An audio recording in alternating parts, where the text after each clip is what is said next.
What is up, you gorgeous, fabulous creatures, and welcome to another week, another episode of the Losing It podcast. You're here with Kylie Pax, Australia's emotional eating coach. This is the safe place, sister, where we talk all things emotional eating, binge eating, overeating, undereating, weight loss, weight gain. How to control yourself. I would say how to control yourself around food. That is what we talk about here. And this week, I want to discuss a little bit with you. I was thinking about it earlier today about the 7 deadly sins of weight loss. Like I thought, okay, for real, there's so many stupid ass things that we do and we think, oh, this can be amazing. This is going to get me great results. And we dive in like, typical with all the enthusiasm that we do without realizing that these are the 7 deadly sins of weight loss. And this is why you can't keep the weight off your booty. This is why you lose the weight. And I'm going to fucking say it again. I say it every week. A trained monkey can lose weight. But any dumbass can lose weight. But keeping it from coming back on your ass, that's a whole separate kettle of fish. Isn't that what they say? Who's tempted by a kettle of fish? What the fuck is that anyway? I don't want a kettle of fish. I'll have a kettle of chocolate. I'll have some kettle chips. I don't want your damn kettle fish. Anyway, here we go.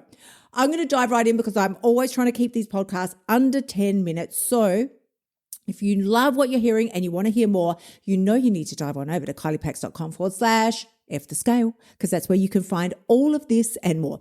You're not going to find the podcast at all. The podcasts are free to public, free to air. But what you will find inside of F the scale is weekly live calls with me, my entire blueprint for the 20 kilo weight loss that I had, over 200 recipes, on-demand call service with me so that you can get your questions answered on the spot. And like I say, live weekly replays of a Q&A. So it's all over there. You need to check it out because if you're not, you're missing the fuck out. Okay.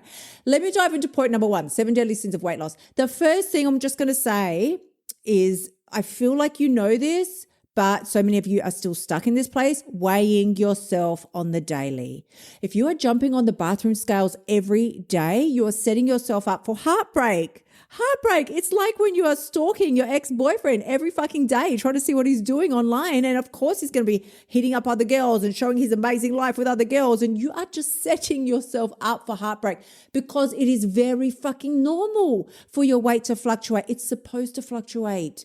Nobody's weight loss, if you're in your weight loss era, nobody's weight loss, not even mine, went on a consistent downward slide down the scale. The trajectory goes up and down, up and down. It looks insane. Even an aeroplane, when it's flying, they are on course, off course, on course, off course. It's happening the whole time. They're not telling you about it, but it is happening. But they have their GPS. They know where they're going. Do they freak the fuck out, the pilots, when it's going a little bit off course? No, they don't. They course correct it. But you don't course correct when you get on the bathroom scale every day and you see that it's gone up. You don't just make a course correction, which could be as simple as having a conversation with yourself and going, this is totally normal. I did eat some extra salty food last night. Of course, I would expect it to go up today because it's only fluid. And then you get on with your weight loss journey. You're not doing that. Oh my God, I'm fatter. You're telling yourself, I can't believe I tried so hard. I do everything right. And this is what I get. And then you binge for the rest of the day. Don't do that. It's fucking stupid. The second deadly sin of weight loss is thinking that you have to get it, quote unquote, I'll do the air quotes, you have to get it perfect. Oh my God, what the hell even is perfect? You know what's perfect is you not giving up. That's pretty bloody perfect. But you getting it perfect is not a thing. Perfect weight loss looks like, as per point number 1, scales going up some days, scales going down on other days. You having regular healthy food and then you having some pizza nights with friends. That is normal healthy weight loss, and that is getting it perfect, because what we do here in F the Scale is I want you to lose it how you want to live it. I'm going to say it again for the people in the back. I want you to lose the weight how you want to live it. Lose it how you want to live it. If you don't want to have to restrict yourself and never eat pizza and don't eat ice cream and I can't have those things and live the rest of your fucking life on GLP-1 or keto or some other shit so that you can keep the weight off, don't think that you can lose the weight one way and keep it off another way. That's not a thing, sis. However you get the weight off is the same method you're going to have to use to keep it off. So you better fucking enjoy the method that you're using.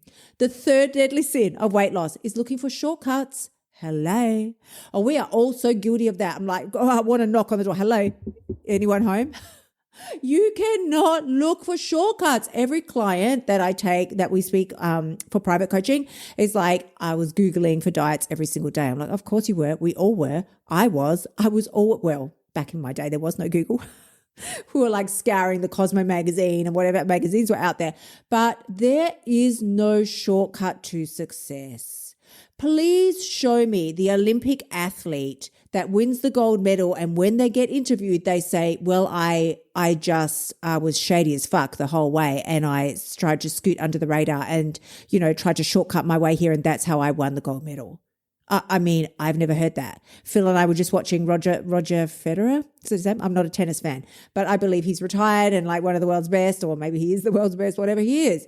I highly fucking doubt that when he gives his final interview, he's going to be like, yeah, I half-assed it the whole way through. I was always looking for shady methods. I was always looking for a quick fix. I was always looking for the fastest shortcut to become world's number one champion. I mean, I'm just going to leave that sitting there. There is no shortcuts. 7 deadly sins. Number 4, relying on motivation rather than commitment. Oy, we all know it. Mel Robbins has said it. I'm going to say it again. Motivation is not a real thing. Well, actually, it's not even fucking true. Mel should correct yourself. Motivation is a thing. It's designed to get you going, but motivation isn't ever going to see you through. So you waiting for the motivation to change your lifestyle isn't going to happen.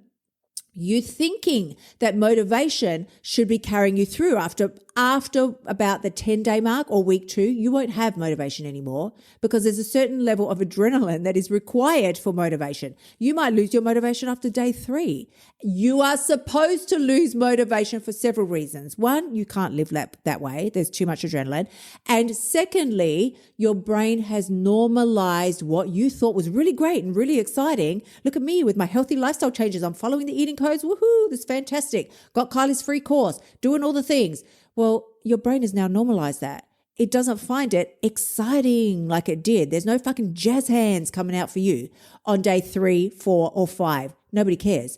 After that, it's going to come down to your level of commitment. And if you don't have any of that because you were relying purely on motivation, you're fucked. I'll just say that again. The number 5, here we are, 7 deadly sins. Number 5 is stopping every weekend. I mean, what the fuck is that? Stopping your plan every weekend because woohoo, it's party time. Got to be amazing. Go out with friends. We're going to get pissed. Like, do all that shit. I was never a party girl, so I think that worked really well in my favor. I was never one to go out drinking, certainly never got smashed. Like, I was a bit of a nerd, to be honest, and I'm really, really proud of my nerddom.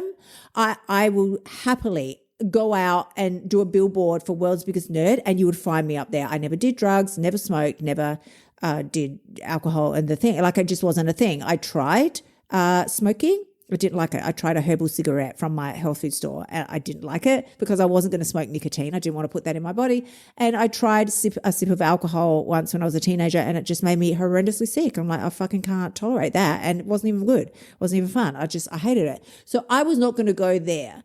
But for you to think that you can put your dreams of weight loss and health and all these things on hold for 48 hours every Saturday and Sunday while you stuff your face and drink your ass upside down, you're never going to make progress. You are undoing every single fucking thing that you just did through the week. I know it. You know it. It's embarrassing for me to have to tell you that. So we're just going to go on now. Point number 6 is making impulsive decisions rather than habitual decisions. Again, honey, please. When you've had a bad day, when you've got the anxiety, when things went wrong, or maybe you had a really good day and now you just want to celebrate with food and drink, then you are making an impulsive decision that will backfire on your ass rather than operating your thought process and your decision-making process out of habit of knowing who you are, what you do, and what you stand for, who you've come here to be as a woman. Have you come here to be some half-ass individual who is just like constantly telling people and showing their kids and telling everybody around them, I'm going to lose weight, and then you fucking don't do it? How embarrassing for you. Make your decisions from habit rather than impulse. Number 7 of the 7 deadly sins, we're down to our last one. I think I might just make it in on time, is trying to go it alone without support. Again, when people say to me, why did it take you so long? Like 30 years you were dealing with emotional eating? It's like, yes, sis, because I started before the age of 10. But even if we count it from the age of 10, like I didn't have people back. I'm very, very old, people. I'm 52 years old. all right? But I'm still fucking fabulous. 52 years old and fucking fabulous. And there was no internet. There was no coaches. That just wasn't even a thing. There was no help or support back then. And even if there was, it was not a topic. Emotional eating was not something you would bring up in public or talk about with your besties. Like nobody was meeting their besties for coffee and saying, oh my God, I just ate like 2 cheesecakes last night and threw it all up. Nobody was sharing that information. Women were doing it, but they weren't saying nothing about it. Get yourself the support that you need, and you don't have to be paying for support. There are so many options. There is a billion free YouTube videos. You only have to Google. Go to my website. There's 1,000 free resources there. Just tap in. It's all there for you. And I know we've just hit the 10-minute mark, but I just want to give you this bonus tip. This is number 8. Here's your bonus of the 7 deadly sins of weight loss. If you're confusing preparation or preparing for your journey and losing weight with commitment, then you will not make it. What I mean by that is you throwing all the junk food out of the pantry and filling your fridge with salad is preparation. But that is not commitment. Commitment is what you are going to need the next day to show up and eat the healthy food that you bought, not get the Uber Eats again. That's a completely separate thing from preparation. Preparation is great. You need them both. But don't think that just because you cleaned out the pantry and the cupboards, that is enough to see you through. No, you have to sandwich your commitment on top of that. Otherwise, again, you're just wishing into the wind. I'm making stuff up. All right, my darlings, I'm sending you tremendous amounts of love as always. Please head on over kyliepax.com/F the scale. That is where you're going to find every single resource that I use to end my 30-year battle with emotional eating, lose 20 kilos, and I've laid it all out there for you. So it's not going to take you, thank God, it's not going to take you 30 years. It can take you as little as 30 days, depending on how much you have to lose. But I'm telling you, the method that I share, the blueprint and my eating codes are the only things that you need to start seeing permanent results in your life. I'm sending you tremendous amounts of love. I will see you again next week. Until then, gorgeous ones, bye for now. Thank you so much for tuning in. Remember to shimmy your butt over to kyliepax.com and join me inside of F the Scale so that you can stop emotional eating and start losing your weight now. You'll also find helpful notes and resources inside my past podcasts that will help you lose the weight without the BS. I'll see you next week.